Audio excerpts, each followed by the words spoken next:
How's it going, everyone? And welcome to another video. Today we're going to go over several of the best money making methods that are currently out there in New World. But first, please consider giving the video a like and subscribing to the channel. It helps out massively. Now, let's get into it. Over the past couple of years, I spent countless hours researching and testing money making methods throughout the Isle of Aeternum. Some were flops, some were great successes, and others slowly became irrelevant as prices changed.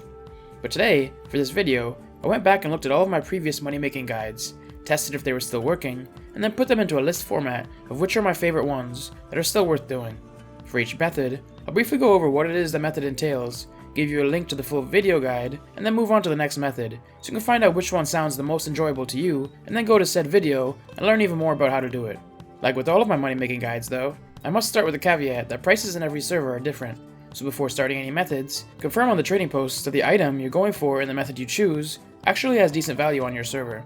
In my results section of every guide though, I will have the results in clear to see quantities that you can then do the math on, with the prices in your server, to see if the results will be worth it for you or not. But with that all out of the way, let's get started with the first method, probably the most common and most well-known kind of money making method in all of MMORPGs, and that's flipping items on the trading post. This will see you buying large amounts of high demand items on the trading post for cheap via buy orders, before selling them at a profit via sell orders. If you've played MMORPGs before, you're probably familiar with this method, but if not, you can always check the video that's linked in the video description to go over this method in more detail. It's a pretty basic method that most of you will probably know about, but I figured I'd have to mention it before going into the more fun and creative methods, as it's solid and such an amazing way to make passive gold. Ideally, you could add this into your daily routine, checking the trade post each day when you get on, setting buy and sell orders for items that you know will net you a profit, and then coming back to it the next day to collect your profits and set more orders. Along with the general guide, I'll link below to a very old video I made that still works to this day on flipping rune glass. This will require a bit of crafting to get high enough to put gems into rune glass, but once you get there, you can buy or craft empty rune glass cases, slot a gem in it, and sell it on for massive profits. This was something I used to do a ton of for gold back in the day, but apologies about the video quality. It's one of my first videos, and the lack of experience is noticeable. Of course, with all flipping methods, there are risks, as sometimes you may lose out on profits, especially with the trade post tax, or if you invest in the wrong item. So you want to start slow, and get used to it before risking too much gold. And there's also the fact that you need a decent chunk of gold to get started with this method too. But if this sounds like something that could be interesting to you, check out the flipping guide to learn even more about it. This is a method that will be viable in every server, as it doesn't matter about item prices, there will always be something you can stand to make a profit on. But let's get on to method number 2. This is a favorite for a lot of MMORPG players out there, and that's mob grinding for gold. I'll start with a method that should work great in pretty much every server, especially fresh start ones if you're strong enough to do it, and that's the ancient globs of ectoplasms method. This is because globs are required to create rune glass gem cases, which will always be needed, keeping glob prices high.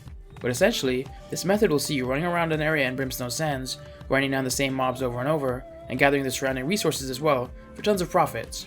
You can do this method solo or in a group, with both ways being very profitable. The main profit items you'll be getting will be the ancient globs of ectoplasm, or calcum ore, and a couple of glyphs as well. So if these have value in your server, you stand to make very good profit. While testing this video, in an hour, I managed to get 18 globs, plus a ton more resources, so that can kinda give you an idea of what kinds of profits you can expect. If this sounds like an interesting method to you, check out the grinding mobs guide linked below to learn more about the method. Another great way, it's a bit more AFK friendly, is by soloing named bosses for specific high value items. This will basically have you sitting at the spawn point of certain bosses that drop high value bind on equip items, killing them, waiting for them to respawn, and then repeating the process over and over, hoping for as many of said items as possible.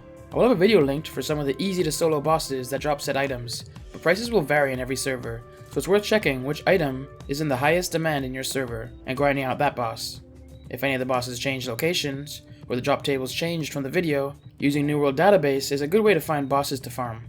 Most items you look for are trade skill gear, and it's worth having a couple of bosses in your rotation, because if you have a bunch of the same piece, it could take a while to sell them. You're also highly reliant on drop chance for this method. Sometimes you get 5 drops in an hour, sometimes you'll get none. But check out the soloing boss video linked below to learn more about this method, if it's something that interests you. This is for sure one of my favorite methods when I have other things to get done as well. I just leave my character by a boss spawn, then come back and kill him every 5 minutes or so to get that passive gold. Especially with the release of fresh start servers, there will be tons of mobs you can farm for gold, but as servers age, prices will begin to fall. But these two previously mentioned methods seem to stand the test of time, and will always be great mob grind spots for profit. Next up, we got method number 3, and that's chest runs. As a veteran player, you may shiver at the term chest runs, because of how many we were forced to grind out to get our watermarks up. But if you're new to the game, or weren't forced to go through that, this is actually a pretty fun social way to get tons of gold. You can do it solo, sometimes having to trick mobs to un-aggro you so that you can loot the chests, or you can do it in large groups that are referred to as world tours. You will see these in recruitment chat, asking people to X up for the tours, and everyone will go from elite chest to elite chest, looting them quickly, and moving on to the next elite zone. This is a fun social way to go around and test your luck at getting some very high value drops. It's pretty much a guaranteed moneymaker in every server, simply because the elite chests have such a good and large drop table. Now, if you want to learn more about the possible chest runs, the routes to take if you are soloing them, and what to look out for from said runs, there will be 3 chest run videos linked below you can check out. First, there's the Brimstone Sands and Elysian Wilds runs. Not only will these runs give you the chance to get some really high value drops like gold and scarabs, but you'll also be slowly growing your dark matter stacks as well. Then, there's a newer chest run, which is more for the solo risk takers out there, and that's the PvP Island hidden chest run. The video will be linked as well. This will also net you tons of gold and dark matter, but at a higher risk on the free-for-all PvP Island. Check those videos out if you're interested in learning more about chest runs, like how long they take, what to look out for, and ideal routes to take as well. And finally, we have method number 4, and that's simply by going out into the world and skilling. Every item you can gather has value to it, so just by going out around the island and gathering everything you see, you can stand to make really good money. Now, of course there's always ways to maximize profits, with better gear, tools, refining, and routes, but essentially, just simply gathering can net you good profits. I made a series back in the day for every skill, going over the 3 best ways to make gold with every gathering skill in New World. It isn't the most up to date, with new gear being added, and more spots that might be as good, or better than spot locations mentioned in the guide, but the fundamentals of the videos still remain the same, and the spots mentioned are still very good, so you can check those out below to get an idea on how to go about things in a more efficient way when it comes to skilling. I plan on updating each method soon, so if I've already done so, I will fix those links. But this is a really fun, relaxing way to level up trade skills and make gold as well. Another video I'll link is a very old guide I made, but it still works great and is one of my favorite relaxing ways to make gold to this day, and that's by cactus farming. Simply by going out to places with tons of cacti and brimstone sands, and just mowing them all down with your logging axe and sickle, not only will you get tons of cactus flesh that you can sell, but also you can get a good alignment perk on your tools, to get tons of motes as well, for even more profit. If you'd like to learn more about it, like locations, tips and tricks, and items per hour rates, check out the cactus farming guide linked below. Apologies about the quality of the video though. It was one of my first videos and I had very little experience at the time. I'll quickly go over one more tip that can help you gather gold over time as well, before ending the video, and that's to never let your resources go to waste, faction tokens in particular. Most resources in-game can be converted into a bit of extra gold if you play your cards right. For faction tokens, with a lot of you being newer players, this might not be something to worry about now, as you always spend them very quickly, but eventually you'll have so many spare tokens that you'll be hitting the token cap. When this is about to happen, make sure to always use them up first, so you're not doing faction missions for nothing. I'll link a guide on all of the current ways to turn faction tokens into gold, if that's something you're interested in.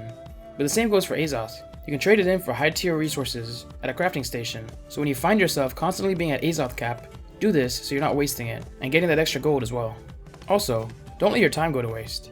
If you want to be ultra efficient, even when you have other things to get done, you can have your character sitting in ideal locations to earn passive gold every couple of minutes for very little effort. Like for example, say you're working on paper on your computer, you can have your character sitting at a good spawn point for lots of high tier materials, or beside a boss like in the soloing bosses method. Then, whenever you see resources, or the boss respawning, jump in, gather the resources or get the kill, and then go back to work while the respawn counter is active. I love doing this while writing scripts, so I can feel like I'm being productive, while also leveling up and getting gold in New World on the side. This is by no means necessary to do, but if it sounds like something you would do, I'll link an AFK guide that will go over some of my favorite spots to sit, and results for said spots as well, so you can check them out. But that covers all of the methods. It's been a blast going into the past, and checking out all of my old gold making guides, and seeing which would still work in Aeternum today. Have you tried any of these methods before? And what's your favorite gold making method? I hope some of these can help you out, or give you some ideas for how you'd like to go about earning gold on Aeternum. If it did, please consider giving the video a like and subscribe to the channel. It helps out massively. But until next time, have a good one. Thanks for watching another video, and a massive shout out to all the channel members and patrons seen on screen now. Links on how to become one in the video description. If you'd like to check out any of the previously mentioned methods, click on the gold making playlist to the left. They're all in there. Or, if you'd like to learn how to level up fast, so you can partake in some of the higher level methods, click on the video to the right.